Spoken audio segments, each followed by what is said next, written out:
and welcome back to another episode of Business is Pleasure. This is episode 29. But hold on. Before I get into that, my name is John L. Francis. I am the co-owner / co-founder of the Clarendon Trading Company. And if you're unaware of what Business is Pleasure, and it's where we talk about our week, our goals for the business, and of course we sprinkle bits and pieces of how the business is affecting our relationship, whether helping it or harming it. So I would like to introduce to you Colette Monique Francis / Liebert, because she doesn't know her last name sometimes. She is the co-founder as well as the co-owner of the Clarendon Trading Co. So the best way, hold on, okay, so this is episode 29, guys. We need 11 more episodes to reach our goal of 40 episodes in 1 year.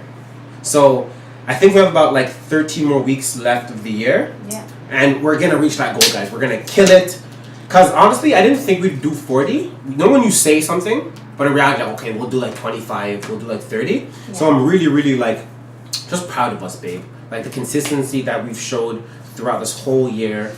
And just like the resilience to continually do this thing. I know there's some times where you're like, yo, I don't want to do this at all. This is exhausting. I'm tired as hell. Yeah. So, so it's cool. Okay, but the way we start this show, like every other show, is how was your week?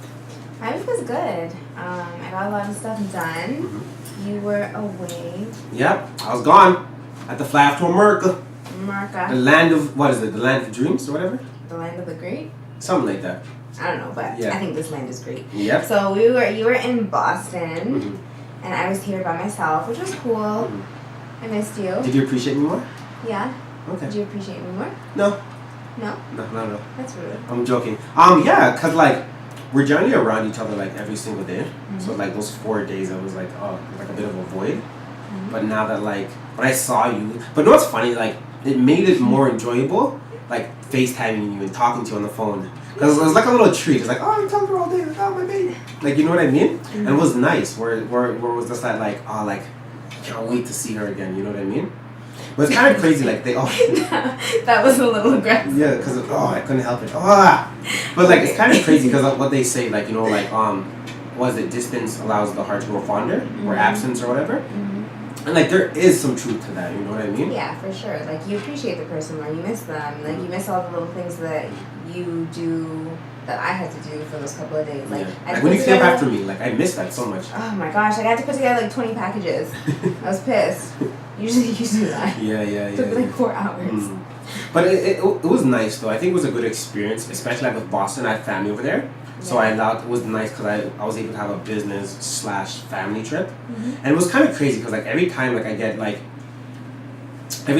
reintroduced to my family that I haven't seen in a long time, I forget how cool my family is. They're actually all fun. They're cool. Like they're easygoing and everything. Like I actually have a great family. They're extremely nice. I love those guys. Miss you guys. I love you guys. Yeah, but overall, Boston was cool. I got to experience Boston Got Soul, and it was a really good show. Especially when it's like you're in the exact demographic that you should be in. Yeah. So like I made a bunch of new friends in Boston, met a lot of new people, and of course we made a bunch of sales. So that's always a bonus as well too, right? Great show. If you guys are ever in Boston, or even give them a follow, Boston Got Soul, great company, great organization, and their dad actually went around like shaking everyone's hand, thanking everyone, and a part of their business they also opened up a non-profit. Yeah, nice. So they have all these shirts that they ended up selling, and all the profits, of course, go to I believe like different community services within the city of Boston. So it's nice that you have these young kids that are putting on these events, but they have the foresight to think like, hey, like we're having success within our community. Let's give back. Like, you know what I mean? I think that's really, really good for them, man. Really, really good for them. It's really nice. Yeah. Also about giving back, you and I have talked about how, like, you wanted to create, like, a new segment, a new podcast or whatever. Yeah. About, like, helping women entrepreneurs or helping women, like, get over the hump of starting a business and things like that. Yeah, because, like, at least in our type of business, like, I know we're into, like, vintage streetwear predominantly. and like a lot of the clothes that we carry, sometimes some things cater towards men's. A lot of the stuff is like unisex, so both men and women. But there are a lot of times when we're like at events where I feel like just like underrepresented, I guess I could say. Like a lot of the business owners are like guys. A lot of the customers, depending on what event it is, tend to be women.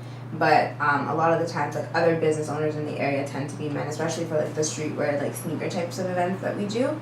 So I basically wanted to like create something online, not necessarily like a podcast in the sense like so formal like this, but just like a little bit more casual, just kind of like talking about like running a business as like a woman, and like just some of the things that you kind of have to navigate through based off of that, running a business as like a girlfriend, and like running a business as like a 27-year-old, like, and all the other like challenges and like barriers or non-barriers that you face as a result of that. So yeah, I just kind of wanted that. Honestly, it's in like major early stages. Yeah. Like I don't really know what I'm doing with it. Yeah, like what you're even talking about, what the title of the show is or anything, you know? No, nothing. But like all that can be figured out along the way. I don't really think it's that serious. Yeah, for sure. So I'm just gonna start it and see where it goes. I have kind of like open expectations. I'm just kind of doing it. Honestly, it's kind of more so for myself too. Like I've really been looking for like not only like a creative outlet, but like something to like push me out of my comfort zone. Cause like I'm very comfortable like behind the scenes, not as much like in front of it. Even stuff like this, like when do I ever look at the camera? Yeah, but you're not supposed to. Like this is a conversation between us. I know, but I don't even like looking at the camera. Like okay. You used to be like a big movie star back in the day, though. I wouldn't say big, but or movie star like, at all. But anyway, so but yeah. And you still wouldn't look at the camera, so okay. Yeah, like I just want to do something to kind of like get me out of my comfort zone, because I think that's when like great things in life happen, when you're not comfortable. So. And I think it's nice too, because like it's gonna give you the ability, hopefully, like to help inspire or like even motivate other people that are in the exact same position as you. Because I think there are a lot of times that we don't realize the ability that we have to like push someone forward, you know what I mean? Like just for instance, like this other day, this girl, she hit us up and she's like, oh my gosh, I love what you and Colin do. I'm actually thinking about starting my own vintage company. I was like, oh my gosh, this is like literally why we do this, you know? Well, part of the reason is why we do that, you know, is to like help other people who are trying to get into the thrifting or reselling game, you know? And I think when people can see you, who's like a young woman starting a business, they're gonna be like, okay, like, well, if she can do it, why can't I? Yeah. You know what I mean? I think that's important because like you have a lot of power within the position you're in, and I think like once you start doing everything that you're doing, you're gonna start realizing like, oh crap, like I should have done this earlier. Why didn't I start this and everything? You know?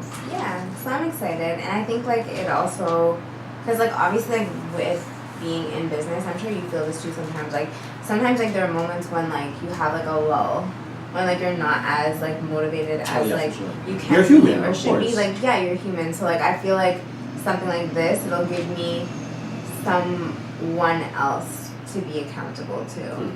Like, you know what I mean? Like, even though, like, obviously I'm kind of being a little bit, like, pretentious in the fact that people would actually care about my podcast or care about, like, my video or whatever. But, like, I'm just going to assume that they will. So, like, it's, like, me being accountable to, like, my one viewer that I might have.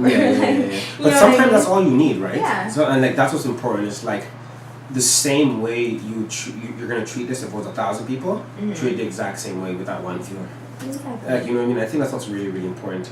And within saying that, it's like customer service. Like, you know what I mean? Like the podcast that we do and a lot of our content, we do it more so like to service our customers. Yeah, but so it's kind of them something of value. Exactly. But it's kind of crazy though, because like within customer service, like how are we supposed to like not act out or lash out when the customer is being like kind of a dickhead? Honestly, I feel like a lot of the times you just kind of have to keep your calm and understand that, like, it's one of many. You know what I mean? Like, they're one customer of, like, a sea of many. And, like, that's not to say to, like, devalue or degrade them, but, like, you can't let, like, whatever they're saying or how, like, irrational or unreasonable they may be to, like, let it affect you. Because at the end of the day, they're going to come and go, but, like, your business is going to be there for as long as you want it to be there. So, like, sometimes, like, it may not feel as nice in the moment to bite the bullet and to be like, oh, very sorry, even though I already apologized 4 times already. But like, it's just one of those things that you have to do in order to like move on, move forward, move on to the next customer, and keep that customer at least somewhat happy so they'll buy from you again. Yeah, and I think that's one of the most important things is like you want to rectify the situation as quickly as possible so they can realize like, hey, like these guys actually made an attempt to try and like fix this issue instead of them leaving me like, oh wow, like I wasted my time, wasted my money, and I'm not satisfied. Yeah. You know, so I think with us, like we always said like, hey, like let's give them what they want within the realms that it would still work for us as well too, you know what I mean? Yeah. Because I think like a lot of the times customers will go in there with an attitude that's like a bit standoffish or really aggressive, when in reality it's just that like we try as much as possible to be like appeasing and help and assist, but it's like if their attitude is crap, we know that like, hey, like we can't match that attitude because like I think you had said this, like everything that we do is like written in pen, you know what I mean? So if, let's say we act overly aggressive and like we're like being like really disrespectful, then we've already lost, you know what I mean? Yeah. And like we're not representing Clarendon Code the way it should be represented. Yeah, and at the end of the day, like it's not that serious, you know what I mean? Like you're upset, you're unhappy, okay, like Which you have every right to. Which you have every right to be. If that's the case, I'm going to do my best to rectify it, and hopefully you're satisfied at the end of the day. If I've done everything that I can do and you're still not satisfied, then that's not really my problem anymore.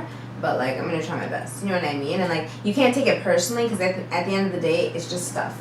It's an exchange of money for something. Yeah. It's nothing personal. It's nothing against your character. Like at the end of the day, it's not personal because it's not like we purposely were like, yeah, let's give them something that they're not going to be satisfied with. Like we exchanged like whatever it was in full intention that you were going to be happy with what you were getting. Unfortunately, you're not. So we're going to try our best to rectify the situation. You know? Yeah, and I think that's even like within saying that, like sometimes like our personality is that service, you know what I mean? Yeah. So like I said, we're in an event now, and like we're not being as engaging as we generally are. We're not like facilitating as much as we do. Like that's a part of our customer service as well too. You know what I mean? Yeah. So I think we also have to think about it on the front end of like introducing the business, and on the back end as well. Like when they purchase an item, you know, we always have to ensure that like we're the same through the whole process. Yeah. The whole process. Yeah. And I like sometimes like we kind of get like lost. We kind of lose that a bit. First, like when we're at an event, we'll be like so tired. We're like, oh, we're not handing out cards anymore. We're sitting down. We're not being as engaging. You know what I mean? Honestly, I feel like overall at events we're actually pretty good. No, of course, like 99% of the time we are. Like, you know, and if we are taking breaks, like I'll go and then like you'll go when I come back. Like we're not just like both like sitting there having people walk past. Because like to me, like a customer that walks past is like a dollar sign. Like, yeah, 100%. Like it's a missed opportunity. It's a missed opportunity to like, even if they don't purchase, like make a connection, give out a business card, like, you know. So like you would never want to just like pass up on that because like you're tired. Because at the end of the day, like you're there for a reason. Tired doesn't pay the bills, man. And you're there for a reason. Yeah. Like you're there to make money. You're there to spread the word about the business. So it's like you're missing those opportunities. You might as well just not have come to the event in the first place. No, 100%. And I think like looking at that, there are always like little things that we can also do as well offline. You know what I mean? Yeah. As you and I have talked about, like the way the Instagram is set up now, we have so many different aspects in it, but we want it to more so like be really cohesive. You know? Yeah. So I think like taking a look at the page and seeing like what the clientele likes the best and changing up a bit has like a potential for us to like to represent the business so much more, much better anyway. You know? So like what do you think about us like doing like a quick little revamp of the Instagram page and everything? And honestly, and even like our website, I want to get rid of all those old pictures that we have there. Yeah, like, no, like the banner and stuff. I think it's a great idea, and I think like it's just something that needs to be done every like once a couple year. of months even, couple of months even, because like it's to us like our online presence, our Instagram, our Facebook, our website is literally like a storefront. Yes. You know what I mean? Like H&M, Club Monaco, any storefront that you go to, they change it every couple of weeks, to be honest. So like why wouldn't we be like constantly updating ours to make sure like it fits the aesthetic for like the season or like whatever feel we're going for that whatever time period. And I just think like all of the changes that we're going to make is going to help with our engagement too a lot, because like I'm really excited to like post stuff that's like obviously like our content, clothing, like styled shots, all that sorts of stuff, but like also just like interesting stuff, like pop culture stuff, like if there's like a funny meme or like some sort of like not really meme per se, but like something interesting or like I don't know. I'm picturing it in my head. I can't really articulate it right now, but you know what I mean. I think you know what I mean. No, 100%. Like just like a post by someone like that's relevant to like streetwear, relevant to the community that we're in, like stuff like that. Just to make it more like current, more engaging, more interactive, and just like overall more cohesive and more like aesthetically appealing. Like I think that's a good way to go. Yeah, 100%.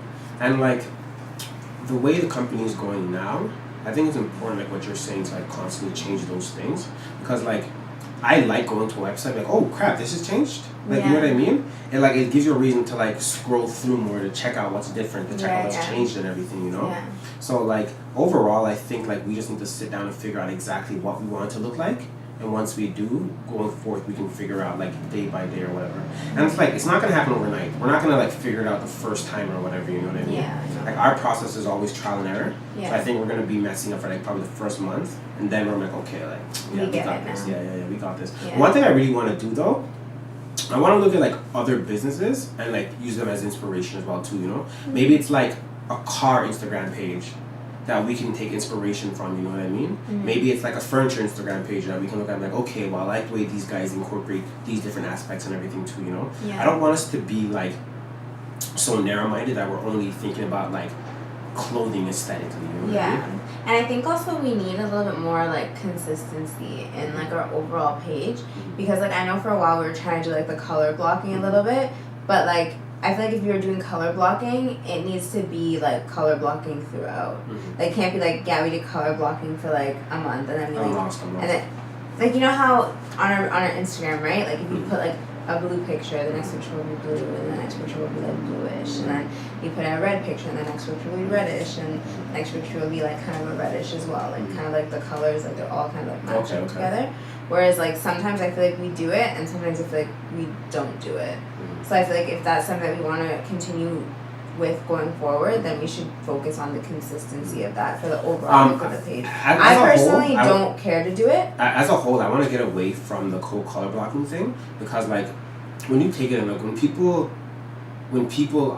like see your page, they don't see your whole page. They see the one picture. They see the one picture, you know what I mean? So I would want that one picture to be consistent. Well, maybe if not the picture, at least maybe the texture of the picture. I personally don't care for the color blocking, because I just feel like, one, it doesn't matter, and two, like, there's gonna be times when like, so say you're on like the second picture, and you know how like the picture will shift down? It's off, and then it'll be off until like you put another one. So it's like, unless you're posting like 3 pictures at the same time to get them all like but it's like who's doing that every time? Exactly. After like and like I said, like reality, people aren't being introduced to your page by your full page. It's by the one picture through the discovery page. Exactly. Or like, you know. So I think if we just do things like overall looking at other people's pages, seeing what's working well, like visually what we kind of are like drawn to, and also just like consistency, like not using certain filters and stuff like that we've already talked about, incorporating like different types of content to make it more interactive, then like I think that's perfect. Yeah,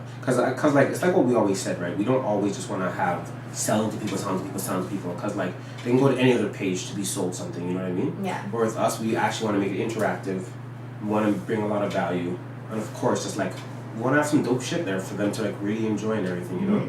And speaking of dope shit, one thing I'm really excited about is the transition that we're trying to make in terms of like our women's line. We've noticed that like over the last year, a lot of people that have been purchasing from us have been a huge women demographic, and it's unfortunate because the clothing that we do have cater towards one type of style, you know, like someone who likes oversized, someone who likes like really big logos and stuff, you know. Exactly. But now that we've realized like, hey, we have these materials, why don't we try to fit them into the reworking community as well too, right? So like we're happy that like we're taking the steps to like virtually launch our like reworking brand of Clarendon Co and everything, you know what I mean? I'm excited. Yeah, I'm excited. I think it's like another step that we're doing that we're uncomfortable about, because like we know the market and like we know the products are going to be good, but it's still a new venture that we're getting into, you know what I mean? Yeah, for sure. So, but like it's really cool though, because like we're also collaborating with an amazing artist who knows like the machine at the back of her hand. So that's going to be incredible. Really, really nice. How do you feel about the whole experience and everything? I'm really excited because like we're actually catering towards our demographic now. Like we're producing products that like a larger amount of women tend to like and tend to enjoy and want to wear. So I think like there's nothing but good that can come out of it. You know what I mean? And like we're really on trend right now because like reworking is really popular. And I know it's kind of crazy, and I don't feel like reworking is even close to as big as it could be. No, it could be way bigger. Like I feel like it hasn't really like reached its peak yet. Yeah, not even close. So I'm excited that we're kind of like getting in on it at the forefront of things to kind of help expand the market, expand streetwear, expand like the vintage community that we're working in, even like expand into like different types of shows. Like we can possibly expand into like we were thinking about the other day, we were talking about potentially getting like women's stuff for the high-end streetwear, right? So there's a possibility that by doing this lower end streetwear with the reworking, it'll open us up into a different community that would be more interested in say like high-end women's streetwear. You know what I mean? And like generally speaking, like women are more likely to pay more for certain things. Yeah. So like there's a potential that we could have like a larger profit margin as well. And it's actually so exciting too, man, because like when we initially started the company, I don't think we had like aspirations of opening up like a women's side. But like now that we see where the company is going, I'm happy that we're making this step, because like we're telling our clients that like we're trying to cater to you. We see what you guys like. How can we assist in finding these products for you? You know what I mean? And the one thing that really I find interesting about like actually running a business now is that it's a lot different from what I thought it was when we initially got into it, or when we initially like were starting it in the beginning. Like for example, my view of like running a business before was like you create a business plan, you have a business model, you follow the model, you make money. You know? Whereas like now it's like, yeah, you have a business plan and business model, but like that business plan and model, like it has to be open for like flexibility and change and adaptability and like figuring out like what the market wants and catering to that at like the drop of a hat. You know what I mean? It's kind of crazy because there's this quote, and it's like any plan that can't be changed is a bad plan. It is. And like, you know, and I think that's what we were so stuck on before, is like, okay, this is what we're doing year one, we have to do this, and if that doesn't work, we don't know, you know what I mean? Yeah. But now that we're starting to realize, it's like, the more we do, the more opportunities that are going to come about it, but it's like, how are we handling those opportunities, you know what I mean? Because we're putting ourselves now in the position to capture every single opportunity that comes our way. Yeah. It's like, if we were so fixed to one idea and like one path of like running a business or whatever, like we would never have the idea of like, hey, like, let's do streetwear now. Yeah. Hey, like, instead of doing only vintage, why don't we do like used clothing as well, a piece that people do like for instance, like something that really caught me off guard was like those Nike hoodies. Like every Nike hoodie that we post now is like people are attracted to them so much, you know? And it's like if we're only focused on doing vintage, like we would have never had the opportunity You would to have even been sell. like, oh, this isn't really vintage, let's not sell it. You know what I mean? Yeah. Yeah, so I think that's really important, that what you're saying is like, you know, we have to be open to everything that really comes our way. So it's like really, really nice. And like open to it and figure out ways to like capitalize on that market. Because like I feel like we're open to opportunities, but in some cases I feel like we can be like a little bit slow, you know? So I feel like we need to work on being a little bit more strategic and a little bit more calculated in the steps that we take when we do have certain opportunities. Because sometimes I feel like we get a little bit complacent, I would say. No, I wouldn't say complacent, but a little bit scared. Okay. Like we'll be like, oh, this is a really big opportunity, but like we want to take baby steps because like, you know what I mean? Like I feel like it's like we've proven to ourselves at this point by now that we know how to run a business, we know how to manage our money, we know how to make a profit. So it's like we're not in the small league anymore. You know what I mean? And like I feel like it took us a while to realize that, but I feel like we're slowly beginning to realize it. But now our actions already do match that to a certain extent. But I feel like we're accelerating things a bit more. We need to accelerate it more and take it to the next level a little bit. You know what I mean? No, 100%. And I think that's why like us revisiting our business plan and revamping it, that's going to be a huge thing. Because within doing that, we're going to realize like, yo, what the hell were we thinking? Get rid of this, get rid of that. And like, I feel like now that, because we've talked about this off camera, like we know where we want the business to go in the next year or two. So, but now literally sitting down and making calculated steps to reach that goal, is like the next progression of our growth. Yeah, for sure. You know? But with that being said, is there any final words you want to? You always say no. Like this week, can you just surprise people? Be like, yeah, like, you know. Well, I can't surprise them now because you already said, can you surprise them? So I'm not gonna be surprised because I'm. Okay, well, can you do something just to change it up? Who, me right now? Yeah, like any final words before we go? So just some tips and tricks for if you're ever, filming anything or running a podcast, make sure you have everything charged. My laptop's about to die. Yeah. I'm really upset. That's good information. So I'm kind of trying to speed this along a little bit so it doesn't die. But yeah, that's about it. Alright, and there you have it, guys.